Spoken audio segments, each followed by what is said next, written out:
So to start our journey of learning today, I want to take you to 3 destinations that are part of my leadership journey: inward, outward, and onward. And we'll start with San Diego. I moved to San Diego from Jordan in 1996, and I immediately found myself as a genie in the wild, wild West. My first company was Merrill Lynch, and I started at the end of October. I was so excited the first day of work. I went to the office, and everything looked so beautiful and fancy. Walls covered with wood, team members very serious with suits and expensive furniture. I got there and I started looking at my computer, trying to learn the financial software as the stock prices going up and down, turning green and red. I saw an email from the executive of all of San Diego. The title was Halloween Costume Event. I opened it, and he encouraged everybody to dress up for Halloween. All I could see at that moment is the color purple. Purple is the color of the genie costume that I wanted always to dress up in. But in Jordan, we don't have Halloween, so finally I can be a genie in the land of the free. I went to Party City that night, found the perfect costume: purple, baggy pants, gold buttons, tall genie hat with a little fabric coming down from it.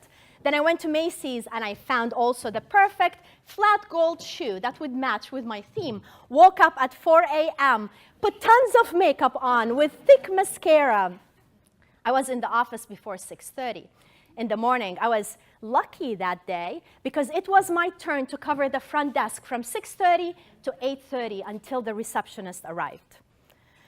I sat down, ready to introduce myself to my team, and the first person walked in, dressed up in jeans, cowboy boot, cowboy hat, and a plastic gun on his waist. He's representing his culture, and I'm representing my culture. Great. Then the second person walked in, dressed up in jeans, cowboy boot, cowboy hat, and a bolo tie. Interesting.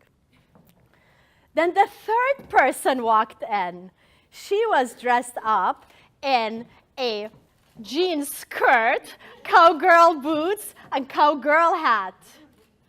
And I thought to myself, wow, being a cowboy and cowgirl is very important to these Americans. Then the fourth person walked in, the executive who sent the email out.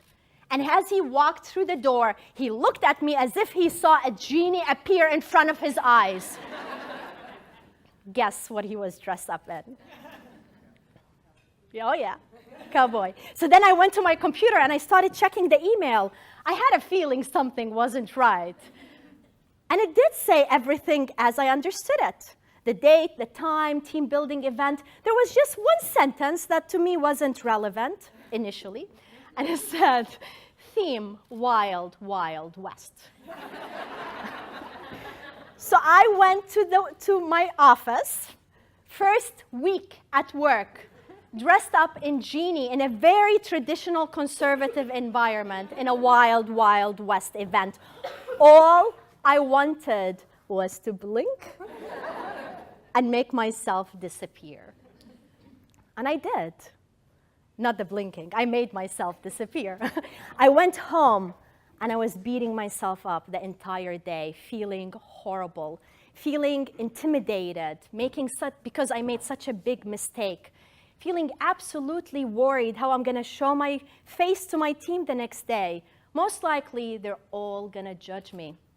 I didn't realize that I was the person judging myself.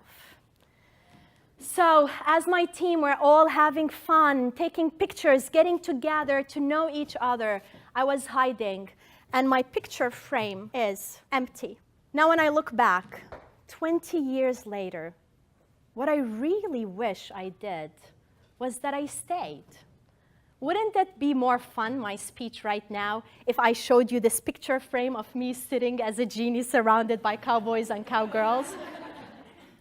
I used to think that it's just me beating myself up all the time when I make a mistake or worried of being judged by others because of my background and my upbringing in the Middle East. But then as I started leading and coaching and training women from around the world, I realized that I'm not the only one. Almost everybody, and I want to say like 99% of the women I interacted with, they're from different background, different religion, different everything, different cultural background and understanding. They're all united with three same messages that breaks my heart. First is the worry of making a mistake, always avoiding being judged and aspiring to be perfect. And as a result, they end up missing on opportunities and experiences, and they end up having their picture frame empty, like mine. What we need to do is change that. We need to change it. As of today, we need to stop hiding. We need to stop worrying about making mistakes, and we need to commit to becoming visible, even if we're a genie in a wild, wild west event.